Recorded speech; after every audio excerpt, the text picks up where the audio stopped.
nosotros tomamos el sentido de idolatría como un punto donde hay separación entre el hombre, cuando realmente la idolatría tiene que ser el punto de el conocimiento o el entendimiento para buscar la verdad y que la verdad nos hace libres.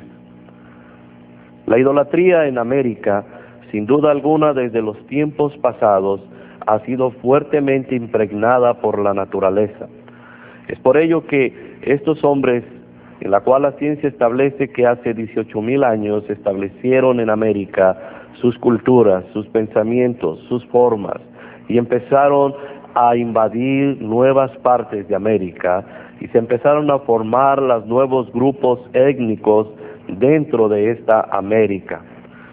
Partes donde se establecieron en América del Norte, como en Alaska los esquimales, como en América del Norte los indios, como desde el área de México y Centroamérica, todos aquellos que nosotros conocemos como la cultura precolombina, desde Sudamérica hasta el punto sur de Argentina, nuevos y relacionados grupos de diferentes expresiones, pero con un común denominador: la adoración a lo desconocido. Es por eso que mi interés en este día es poder conocer un poco de lo que es realmente la idolatría.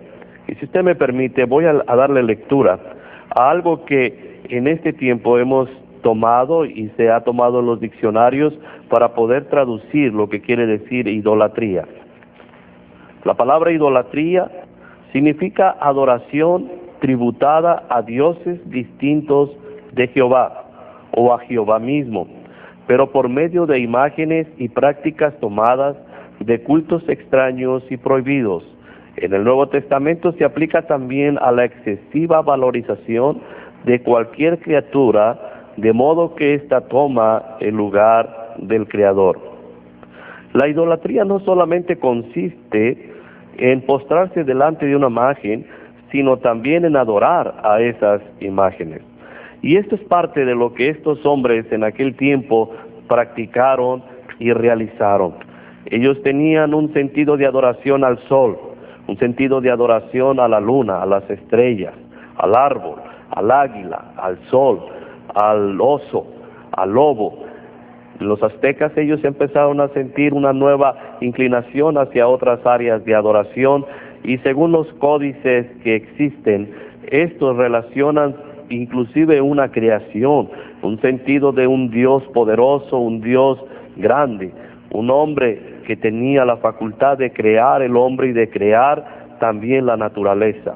También en Centroamérica, estos hombres creían en este sentido de adoración, de un Dios que estaba sobre todo lo demás, y que esto dominaba al sol y dominaba a las estrellas o a la luna. Sin duda alguna, cuando uno trata de mirar todo este tipo de simbología que nos relaciona, siempre tenemos que tener en mente lo que el Señor establece acerca de la adoración. Por eso cuando el Señor habla en manera muy tajante diciendo que solamente Él es digno de ser adorado, tenemos que pensar que su idea, su propósito es preservar su gloria y su santidad, que Él no comparte su gloria o su santidad con ninguna figura o con ningún propósito que sea tanto humano como de la naturaleza. Decía hace tiempo, momentos atrás, que hoy en día, pleno siglo XXI, el hombre sigue adorando cosas extrañas, sigue adorando tanto hombres como imágenes, como bestias, como estrellas y otras nuevas cosas que el hombre en pleno siglo XXI le ha llamado y lo domina y tiene influencia en sus pensamientos, en su conducta o en su adoración. Por eso debemos de mantener siempre un sentido de relación con lo que la palabra del Señor establece y nos dice, cuidar nuestra relación con Él. Dios tenía mucho sentido de enseñanza cuando instruía a su pueblo de Israel acerca de los peligros de la idolatría. Sin duda alguna, Israel vivía en medio de pueblos que estaban llenos de adoración a dioses de formas muy extrañas, de formas entre animal y hombre. Por eso cuando Él empieza a establecer estos mandamientos, y sobre todo el primero, donde empieza a establecer aquel principio de no adoración a cosas, de lo que esté sobre la tierra, o debajo de ella, o en las aguas, sin duda alguna, también estaba para estos tiempos presentes, y como lo estuvo para los tiempos de estos hombres que estuvieron, y que vinieron y trajeron estas nuevas experiencias en América. En el año de 1492, como decíamos, cuando los españoles llegaron a América, se encontraron con que había más de 100 millones de habitantes en esta porción de la América.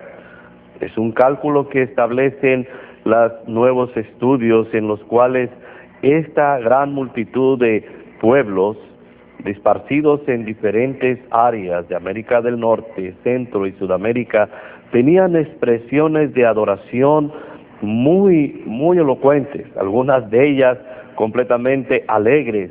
Muchos de ellos basaban una adoración en las danzas, en sus fiestas, en sus celebraciones, al igual que estos hombres blancos venidos de Europa traían un nuevo sentido de festividad, un nuevo sentido de adoración. Y mirar a estos hombres, a ellos indígenas como fueron llamados, encontrarlos con cosas que eran muy parecidas al tipo de la adoración que ellos encontraban. Como les digo, se calcula que había en aquel tiempo alrededor de 100 millones de personas, las cuales estaban organizadas, no estaban solamente esparcidas, sino que eran pueblos con organización y que tenían diferentes tipos de lengua, diferentes tipos de manifestación, tanto en cultura, como en política, como en astronomía, como en tantas cosas que ellos pudieron reconocer. Por ello, cuando los españoles empezaron a introducir este nuevo pensamiento de religión y empezaron a hablar de esta nueva experiencia, estos hombres que habitaban en América, las cuales sin duda alguna había una gran multitud de tribus, de pueblos, los cuales les voy a dar solamente una porción de la lectura de las grandes cantidades de pueblos que habitaban en estas porciones de América del Norte, Centro y Suramérica. Por ejemplo, en América del Norte encontrábamos pueblos como los pueblos, las culturas de los pies negros, los navajos, los piwi, los cheyenne, los apaches, los sioux.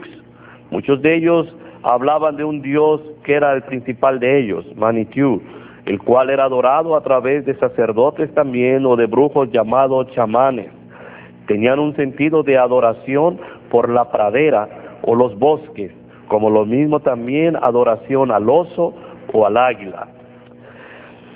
En Centroamérica, contando de lo que hoy conocemos como México a Centroamérica, sin duda alguna los olmecas, los toltecas y los mayas eran pueblos que tenían una identificación muy fuerte en sus maneras de expresión, tanto cultura política, en su manera religiosa.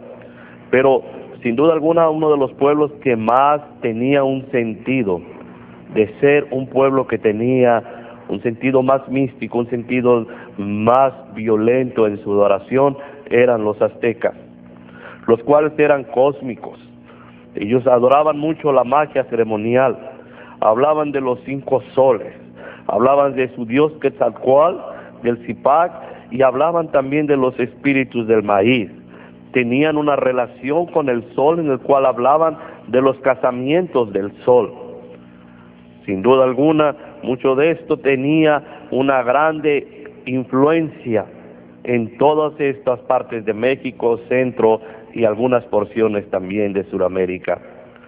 En Sudamérica conocimos y se sabe de pueblos como los que son los Untar, los Zipán, los Pachamac, los Paracas, los Nazca, los Yuncas, Aymaras, los Tiaumenac, los Urus, los Araucas, los Mapuche, los Pampas, los Onas.